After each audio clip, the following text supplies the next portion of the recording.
আসসালামু আলাইকুম। কেমন আছেন আপনারা সবাই? চলে আসলাম নতুন আরও একটা খাবার ভিডিও নিয়ে। আজকে রান্না করেছিলাম কাঁচা আম দিয়ে ডাল। মানে এটা অসময়ে এত মজাদার একটা খাবার খেতে পারবো আমিও ভাবিনি। বাহির থেকে হঠাৎ করে চোখে পড়ল কাঁচা আম। মানে আশ্চর্যজনকভাবে সেই আমটা পাওয়া গেল এবং আমিও নিয়ে আসছিলাম আম।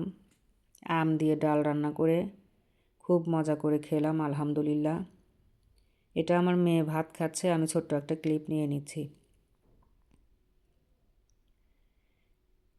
ওর খুবই পছন্দ কাঁচা আম দিয়ে ডাল রান্না করা।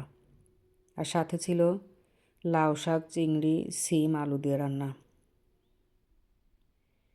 খুবই সাধারণ খাবার, কিন্তু খেতে কিন্তু এই ধরনের তরকারিগুলোই বেশি ভালো লাগে। মাছ মাংস তো সবসময় খাওয়া হয়ই, কিন্তু মাছ মাংসর ফাঁকে ফাঁকে এরকম মজার মজার তরকারি দিয়ে ভাত খেলে মুখটা একটু পরিবর্তন হয় এবং খেতেও অনেক বেশি মজা লাগে।